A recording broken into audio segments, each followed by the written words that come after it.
Good evening. It looks like we are live, and welcome to the Medium channel where we bring you the spirituality behind the message. And I'm really pleased and psyched to be able to introduce Elaine Molloy today.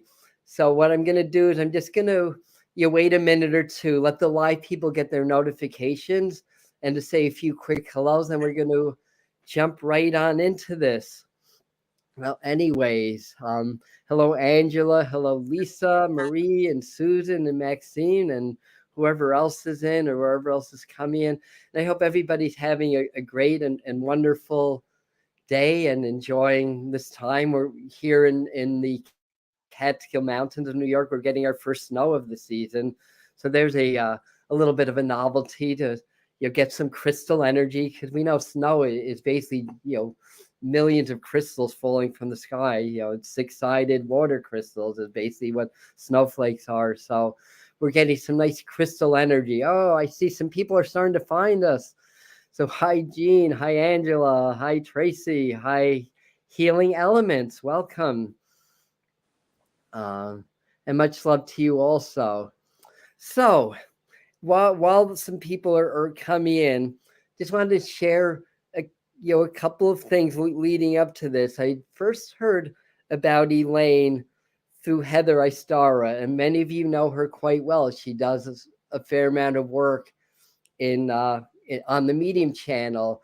And back, I don't know, 6 months or a year, maybe even a year ago or so, she started talking about arch healing or ancient rainbow conscious healing, which I never heard of at the time. And she talked about this amazing teacher she found from Ireland named Elaine Molloy.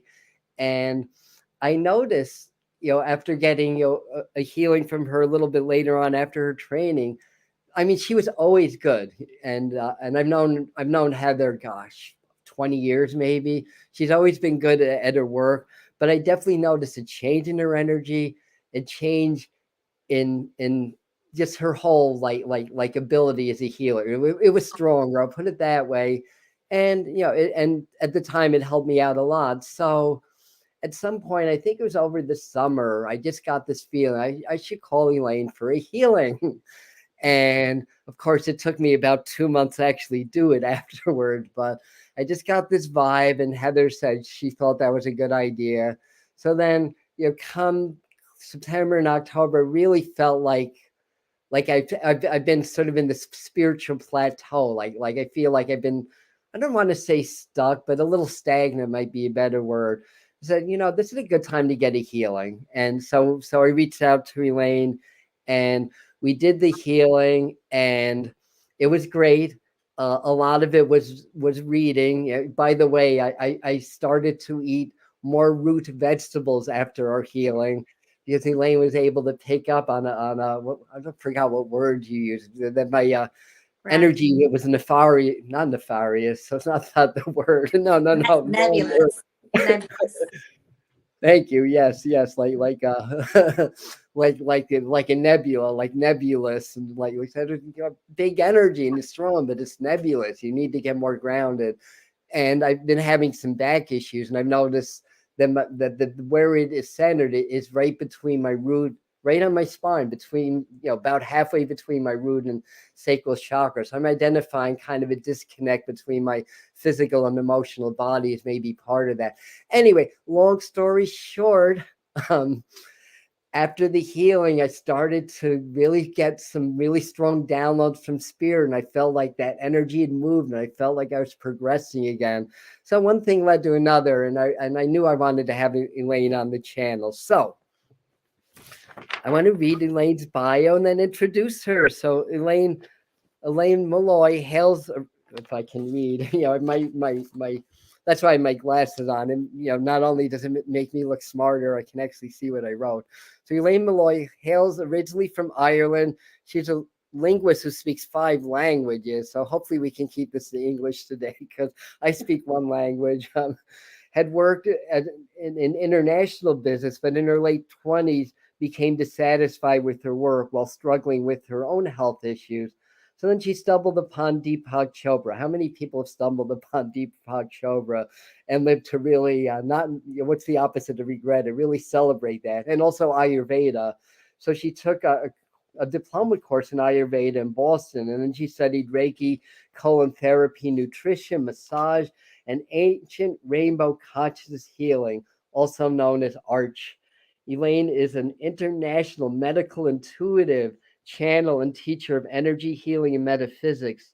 She co-creates courses with the help of spirit to help people resolve physical, mental, and emotional and spiritual problems. She also gives readings remotely and in person with energy healing treatments. And we're so honored to have you, Elaine, and thank you for being here. Thank you, Adam, and I'm honored to be on. Thank you. I'm very, very grateful that you're having me on. My pleasure, and so am I. So, of course, we all want to know is how did you get into this work? Was this like a calling, like you knew your whole life, or did you have like an event happen, or a combination of things? I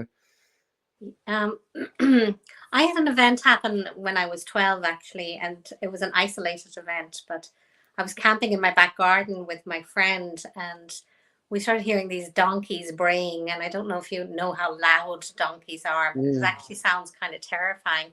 And then we were hearing like some guys coming home from a disco, and they were really loud and rowdy, and they sounded drunk. And my friend started to get very, very upset and nervous. And this energy came into me, and I knew it was something different. I had recently been confirmed in the Catholic faith, and I knew it was actually the energy of the Holy Spirit. And this calm, peaceful energy came into me, and I was able to calm her down and tell her, oh no, it's just some guys, they don't even know we're here, and those are just donkeys, it's fine, and we'll just fall asleep and we'll be fine. And so that was an isolated event. It was very powerful, but it was isolated. And then life went on as normal for me. I was just a normal kid growing up in the west of Ireland, a very simple background, went to an all Irish school, learned languages gradually over the years. I was pretty academic. I loved learning. And then I went into international business. I thought that's what I wanted to do. I had languages. I enjoyed business. But eventually I became frustrated because I had this recurring health problem that I couldn't seem to shake off in my 20s. And I was frustrated with my work because I kept taking the same kinds of administrative jobs and then getting bored to tears after a year. And then I would want to leave, and I'd bail and I'd jump ship. And then I thought, there's got to be more to life than this. And, that's when I found Deepak Chopra. Actually, I was browsing in a bookstall out in Western Massachusetts. My husband and I were out on a trip there, and I found his book, The 7 Spiritual Laws of Success. And so I read that, and it's actually a difficult read. I had to read it over and over again for it to sink in, at least for my consciousness at that time. I had to read it and read it and read it. But the crux of that book is, what do you love to do, and how can you serve? And so I knew that I loved nutrition, and I knew that I loved people. I knew that I loved helping people, that I was definitely a people person. And I realized that that's how I wanted to serve, that we're here to serve not only God, but also to serve others, that we're here for a purpose, and everybody fits together like we're part of a jigsaw puzzle. And so I knew that my part was to help people in that way. I had, natural counseling abilities. I was probably a fish out of water in international business because I have that softer, more caring, loving kind of a personality, whereas business can be a very ruthless world, and it's all about deadlines, and it's all about selling and so on. So that's when I met somebody at work who introduced me to Paramahansa Yogananda, and his book, I'm trying to think, Autobiography of a Yogi. That book changed my life. So yeah, so I read that book, and it's all about his spiritual journey. And once you read that book, then you can take his life lessons, his self-realization, self-actualization lessons. And so things really started to open up after that. Then I started to study courses. I studied the Ayurveda, and then I left my job. I had my first child. And then you become more focused when you have children. You can't waste your energy doing what you don't want to do. So I focused on holistic health while raising my child and then the other children who came. So that's it kind of in a nutshell. Well, yeah, we all have a story. There's always something that gets us into this. Like I got into mediumship. I mean, I knew that I could always access the spirit world and I felt them, but I actually got into like finding a teacher, training and developing it after my brother had passed on in the late 90s. And then my mom couldn't really be saved, unfortunately, that she passed of a broken heart, a couple of years after that. So I know we have these moments. I have a few questions I wrote out. Let me see if I can find a good one for you here. Well, what is art? That would be a good question. I know from experience your healing ability are very powerful. I've seen examples, I've heard examples, and I know healers, and there's basically maybe a half dozen healers that I would even let work with my energy. Elaine's one of them. Heather's one of them. Then there's Patrick Spirit Healer, Jen Bergeron, Adam Kane. I can't really think of too many others. And Andrew Paradiso's another one. So what is it? Yeah, what makes it different? Okay, so it was discovered, or let's say rediscovered, by my teacher, Laurie Grant. So Laurie was a Reiki master and teacher who traveled all over the States, attuning people to become Reiki masters and teachers. And she had a really good profession doing that. But she was having problems with her own health. And sometimes ill health is a gift because there's a higher message in it. And so she traveled to Hawaii. She was supposed to be teaching Reiki there, but she was really struggling with this very swollen knee. And she went to what was called the Kahuna Healing Stones, which are in Waikiki on Oahu.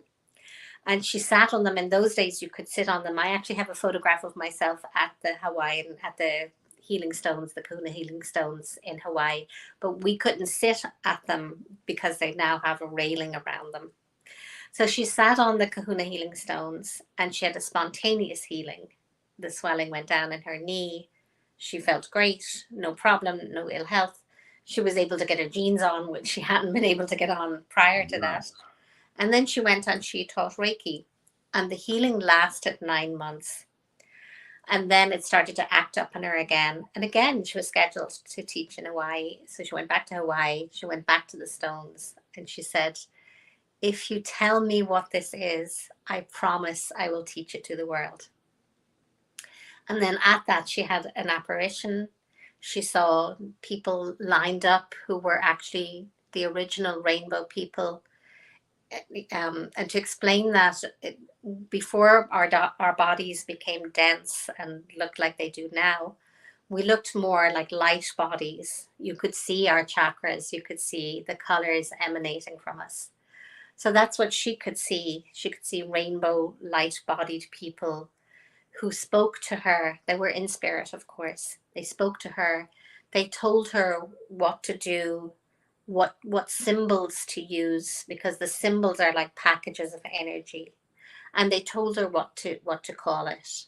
And actually, it was Hawaiian healing that has been in existence for thousands of years. But the kahunas in Hawaii, there's a lot of secrecy around the knowledge. And she was what we call a wahine, which is a foreigner.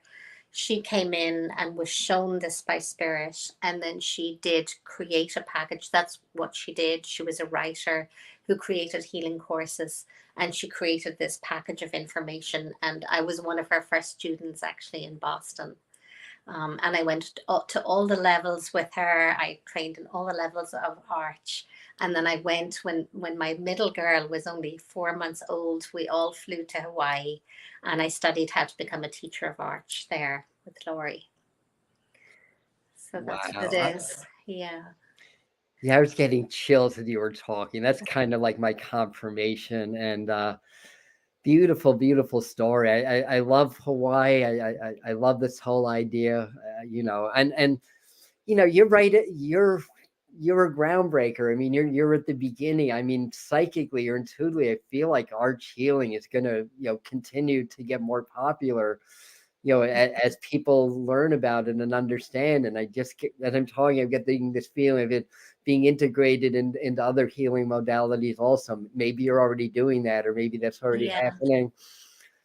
So I know we talked about Deepak Chopra. The first time I saw him, it was on PBS. Nobody had ever heard of Deepak Chopra. It was like during one of their pledge drives. And this man was talking, and he was talking my language. I had an awakening in 1978. Yeah. I don't know what year this was, maybe the late 80s. It was before people knew him. And I just was so fascinated that I actually had to read that book. And like you said, it's not the easiest read, but Yeah. and we've also talked about Dr. Joe Dispenza a few times. But are there any other teachers that you work with or that have been really kind of inspirational on your path? Yeah, well, Laurie Grant was Right. hugely influential on me, and she really did give me my healing abilities. Gotcha. In that the arch training, I studied Reiki with her initially, and the Reiki for me was very powerful. And the more Reiki I did, the more my intuitive abilities awakened. The more I could see and do and feel and so on. But then when Laurie told us that she was, teaching Arch, and that Arch was beyond Reiki, I was almost like the first to sign up, because I thought Reiki was so powerful. If there's something beyond Reiki, then it's got to be incredible. So the more I did with Arch, the more my abilities awakened, let's say, and I just became all of the clairs. I became clairaudient, clairvoyant, clairsentient, claircognizant, whatever they are. I tend to have them.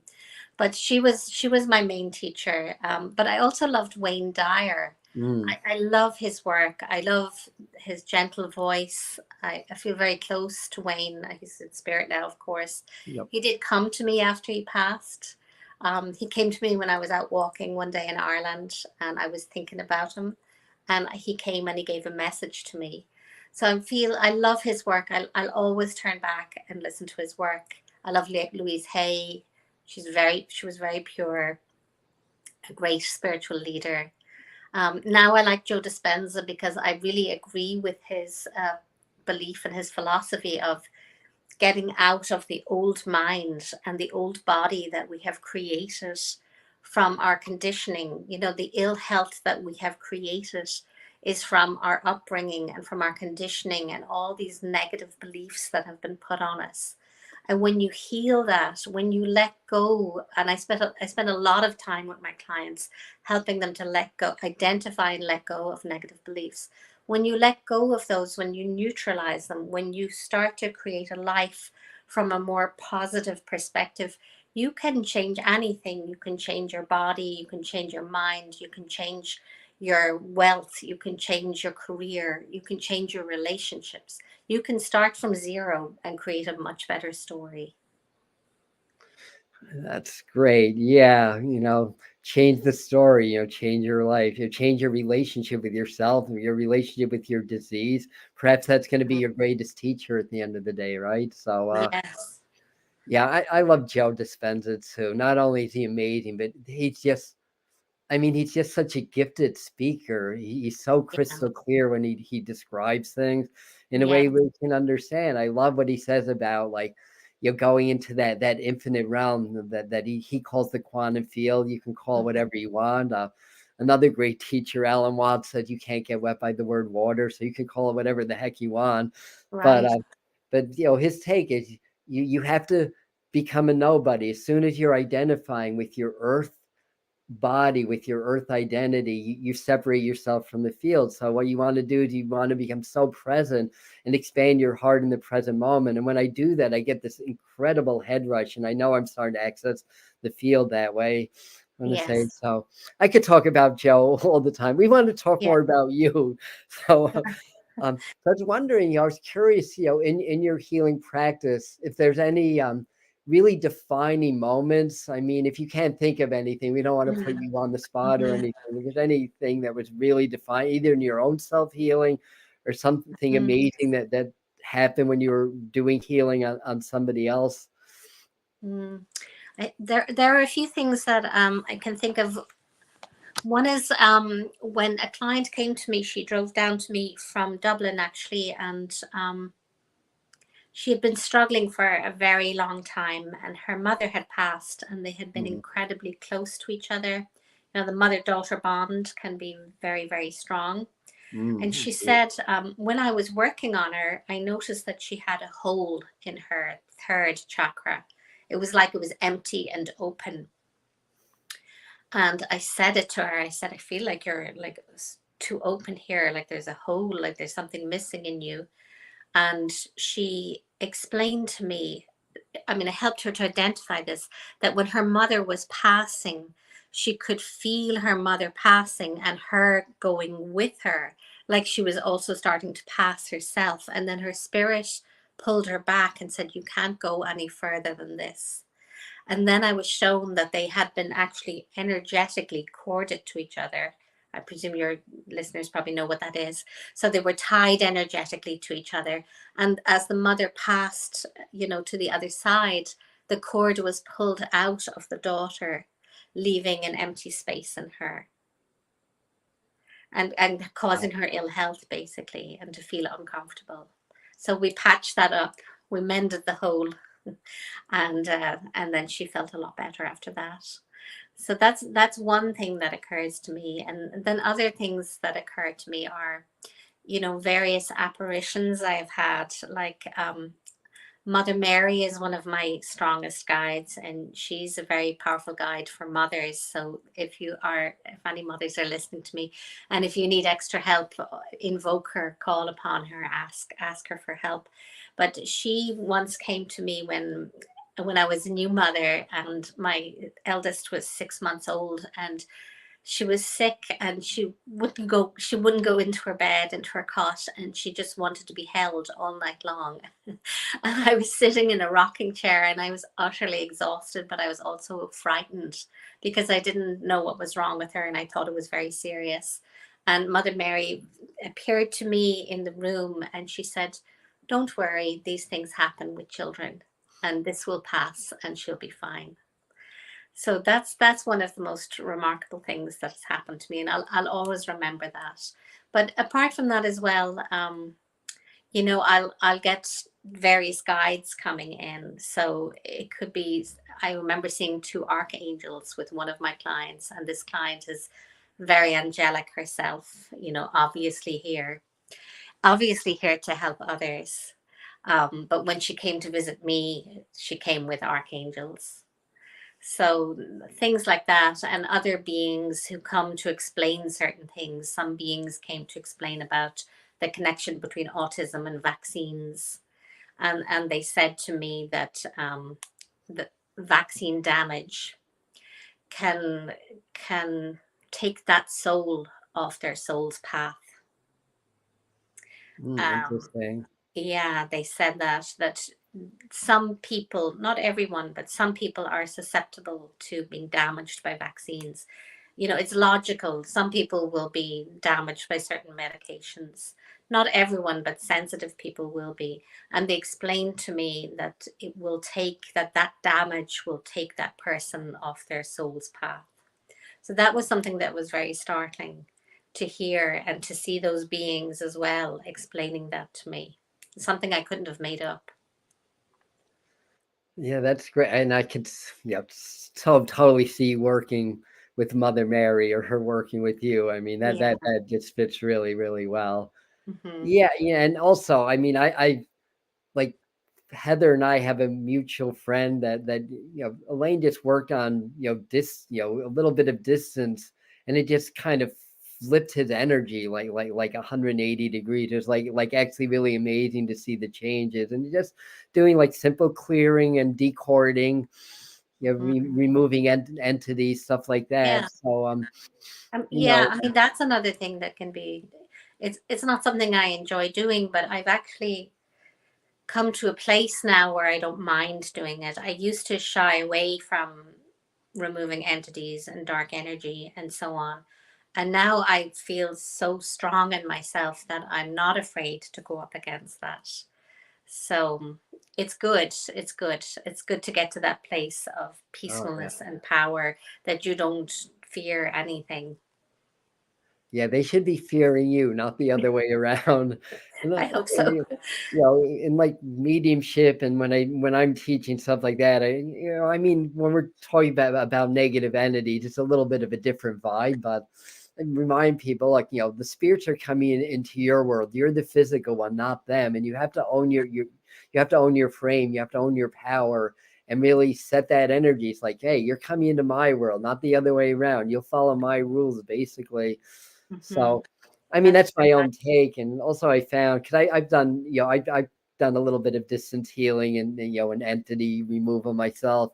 I always tell the person, like, you got to change your vibration because, you'll either reattract the same entity or a different entity to replace it. If you have the same energy, it's like you become basically it's like a signpost. It's like, come and get me, basically. So, yeah, so, that's it.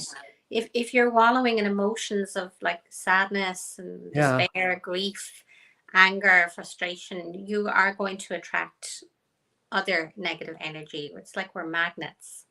And so you got to watch that, and you've got to ask yourself, well, why am I always going around angry? Or what is the sadness I'm carrying, and how can I heal it? You really, ultimately, you have to work on yourself, or you'll just keep repeating the same old patterns in life.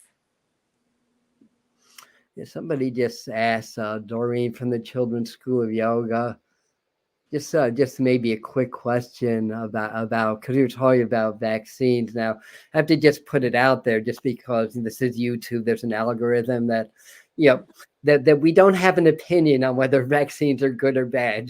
Just to let you know, they are what they are.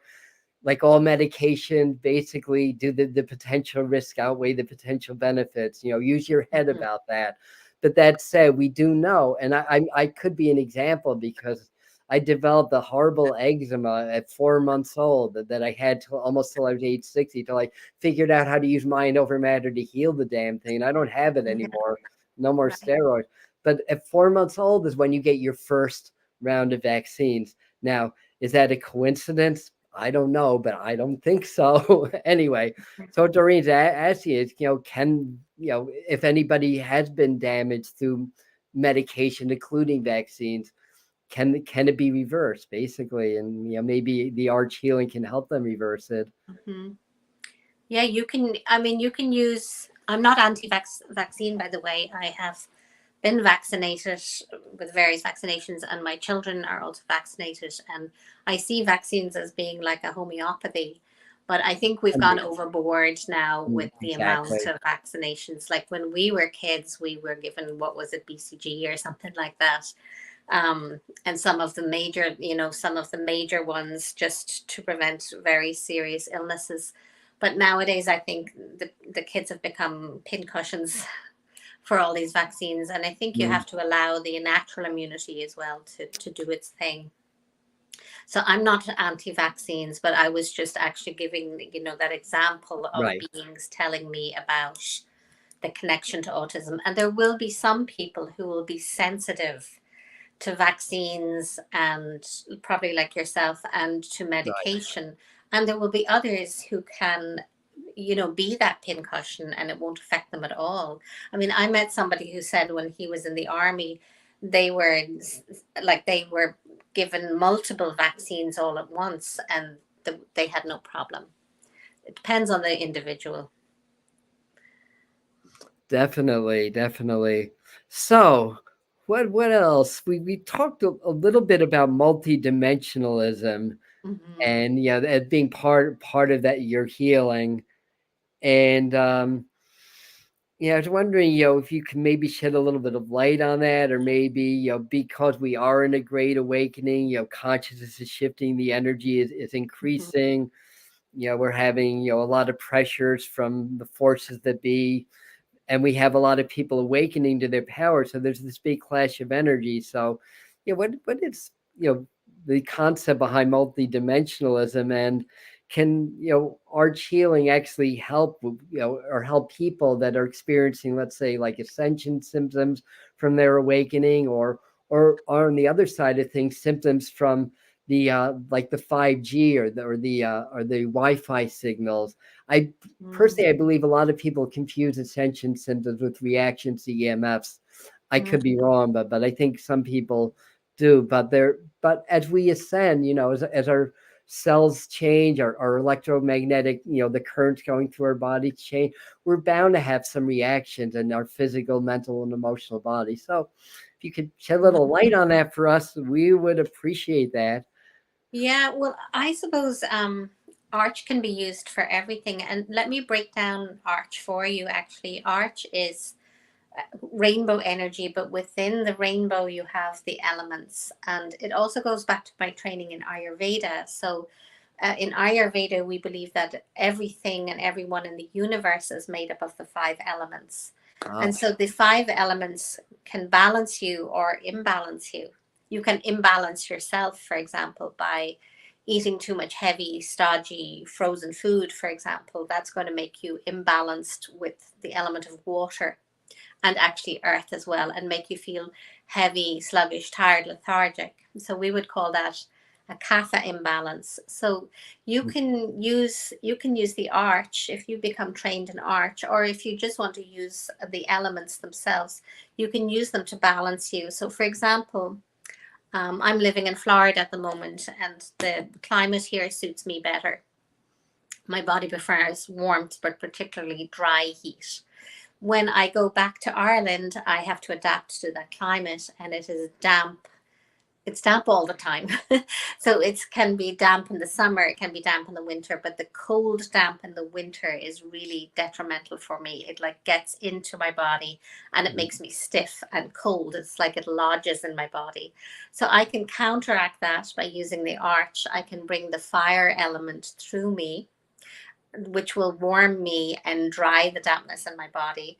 Or I could use an Ayurvedic technique of getting something that is warming from the environment, for example, a hot ginger tea or powdered ginger that I could make a tea out of myself. Or I could put, make a curry or something like that and put warming spices into it. So you can use the arch energy to balance the elements within your own body. And then you could also use it to, say you did have to get vaccinated or you're being exposed to too many EMFs, and then use it, like for example, the earth symbol in the arch energy is very, very clearing. So it cleanses the body, and it heals on the physical level. And then the water element is also very cleansing.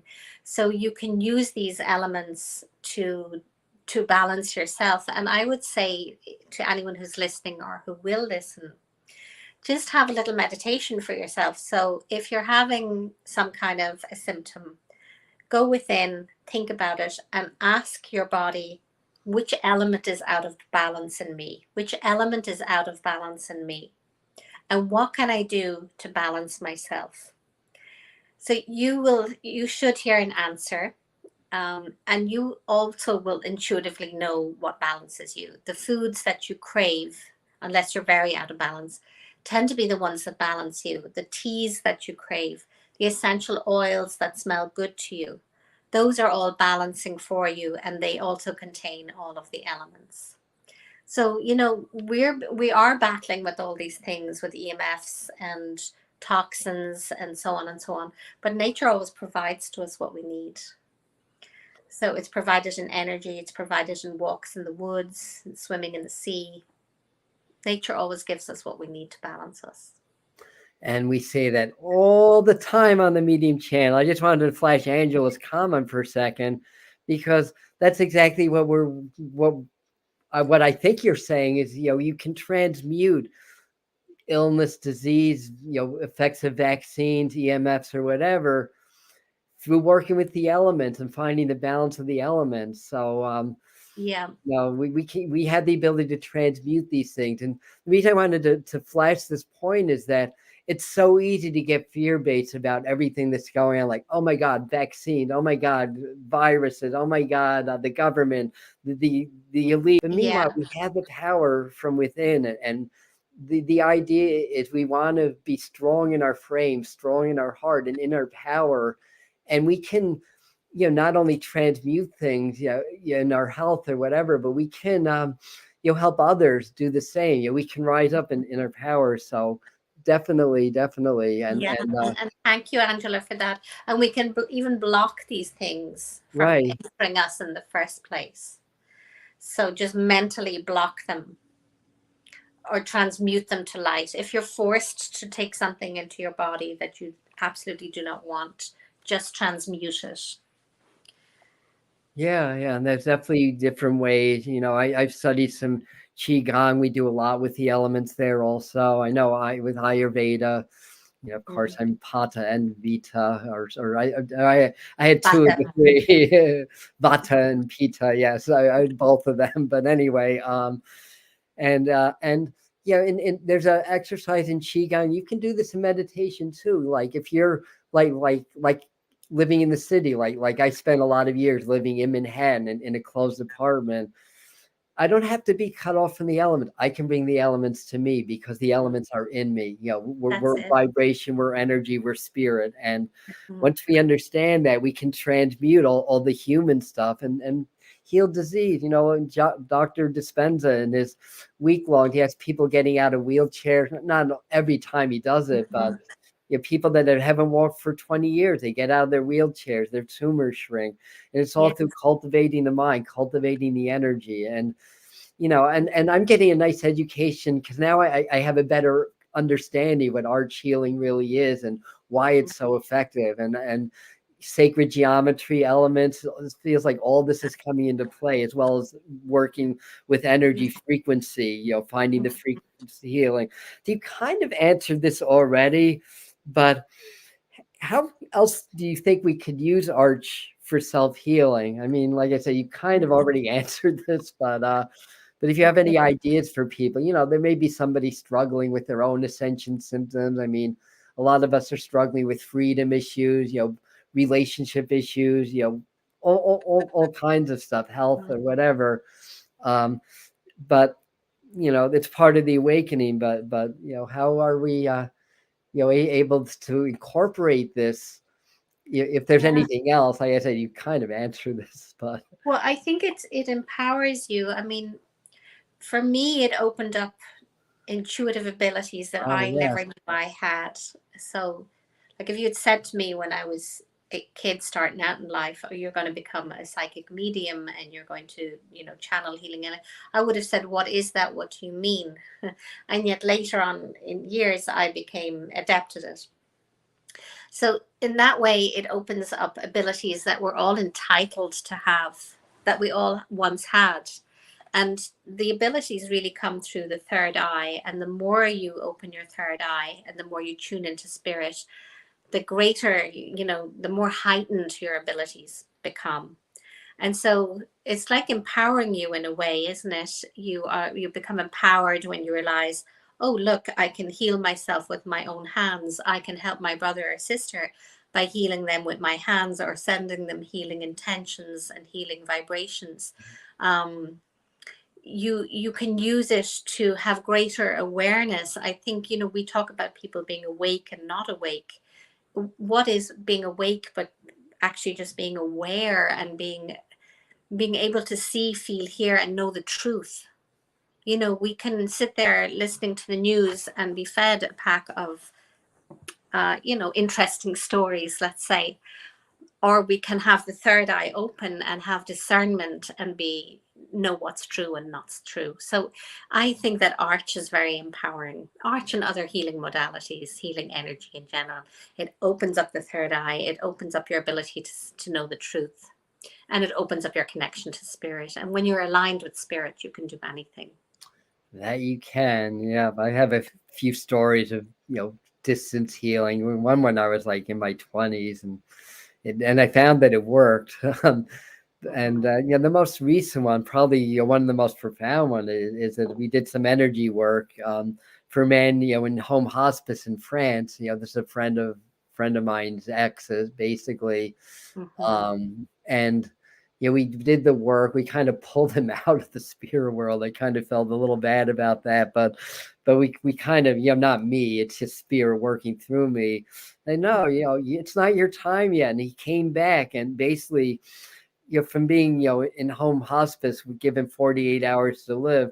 in 48 hours, he was up, he was eating, he was playing his guitar, and his tumor was shrinking. And that's, and it's not like, oh, wow, look at me, I can do this. It's like, no, this is how energy works. We can all learn how to channel this. Yeah. And I love from what I'm here, I love this whole idea with Arch, and no doubt you've got another student soon to learn how to do this. So yeah, that's very interesting. Well, there seems to be an arch revival at the moment, because I taught I gave a workshop here in St. Augustine, and nice. I introduced them to the arch. I did medical intuition with them, and in fact, I wouldn't be a medical intuitive if I had not studied arch. But anyway, I introduced them to the arch energy. I pull it down in columns of the elements, and they could feel it. I taught them how to use it, how to bring it through their bodies, and so on. And so I feel like arch is coming back in again, that it's becoming more and more powerful, and people are awakening to its abilities. So that it's time to learn it.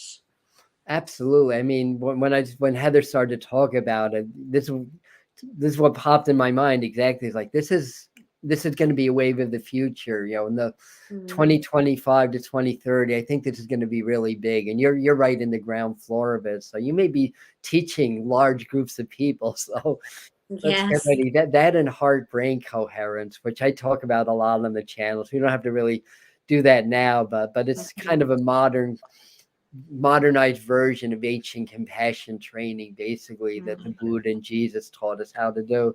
But now there's science behind it, and we know, God really is compassion. And if we open our heart up to the master frequency of gratitude, and it aligns us with our brain, and then it aligns us with spirit. And this is how I've been healing myself also. So anyway, Beautiful. wonderful stuff. So I don't know if you have anything you'd like to say in closing. Somebody asked an interesting and important question, and so we can get your take on this from Claire. So I don't know if you can see the question on your screen, No, but oh, you can. Okay. too tiny. You ask permission to send healing to someone. Do you have to ask permission? She's saying, should you ask permission? I always ask the higher self. I do too. If I can't ask the person, I always ask the higher self. Yes. Every now and then I get a no, and I respect that. Yes. Every now and again I'll get a no as well. So good. Yeah. Good for that. So if you have any closing thoughts, great. If not, this has been wonderful. And I'm so happy we were able to have you.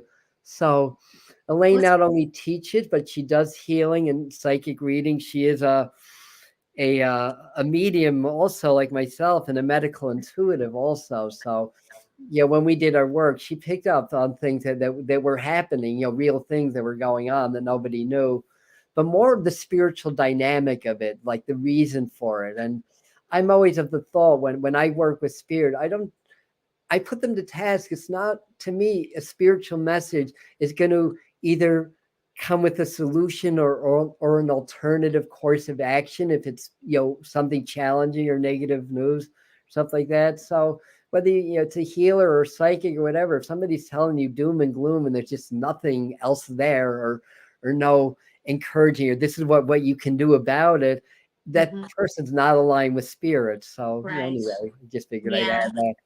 So, I think that's what I love most about my work, is that when somebody comes to me with a problem, spirit will tell me why they're having the problem, but they'll also give me the solution. Yes. Yeah. And within the, once you understand the problem, the solution is written into the question. You just have to understand the nature of that question, basically. Like that. So yeah. Well, I think I'd like to just do a little transmission, if that's okay with you, Adam. That'd be wonderful. Yay. Thank you. Okay. I want to send a transmission to everybody who's watching now and who will watch this in the future. So if you all could just close your eyes and drop into your hearts and ask yourselves what you would like to heal. And then just receive this transmission sent from spirit through me to awaken something in you, or to help you let go of something that no longer serves you.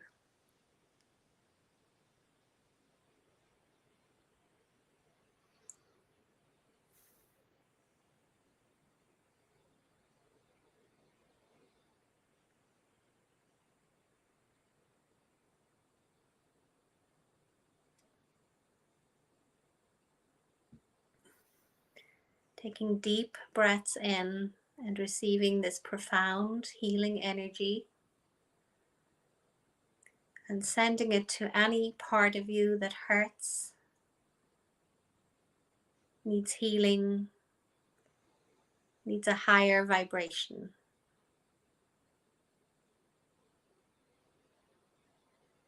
And at the same time, feeling your hearts opening,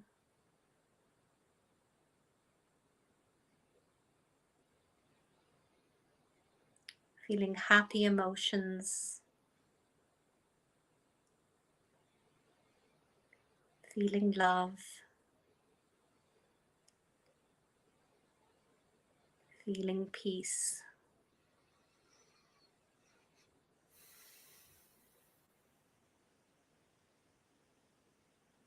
And feeling joy.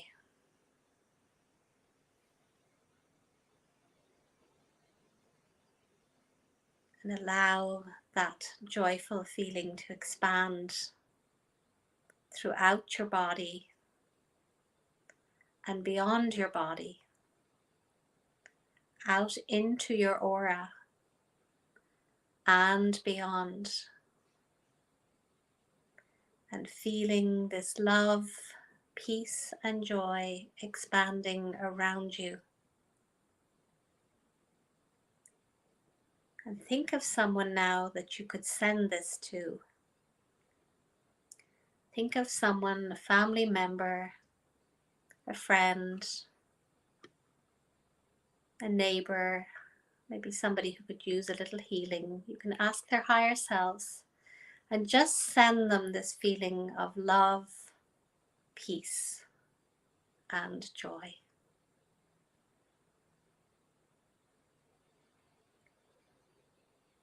And imagine how the world would be a better place if we all took a moment to do this every day. And so it is. Oh, it is. Amen. And namaste and aloha. And shalom. Let's not forget anybody, right? Right. So we are flashing Elaine's website and her emails. If you want to get more information, her prices are very reasonable for what she does. Let me put that out there also. And very good. And I just had this idea, right when you're doing the healing. By the way, I felt it. And it's funny. I'm working with my lower back, but I was feeling my left arm. So there's some link there, apparently. But I had this idea of getting both you and Heather on and to do a transmission together sometime, or to have her do a healing transmission and you do one. Yeah, just as a maybe in January or something. We're all going to be pretty crazy probably November, the rest of November and December, maybe for the new year. But anyway, thank you for donating your time and energy. We do not pay our speakers, so let's give her a lot of love and thanking her for being here and donating her time, her energy, and her love to help us all to heal and to help make this world a better place. So on that note, thank you everybody who's here. I'm just peeking at any last comments here. A lot of people saying thank you and singing your praise, basically. Since you can't see this, I will tell you, it's all good. All right. I don't know why it's telling me to hide current comment. No, I didn't want to do that. All right. So I'm going to sign off. So thank you, everybody. I love you. Namaste and power to the peaceful. And you're already cured. You're already healed.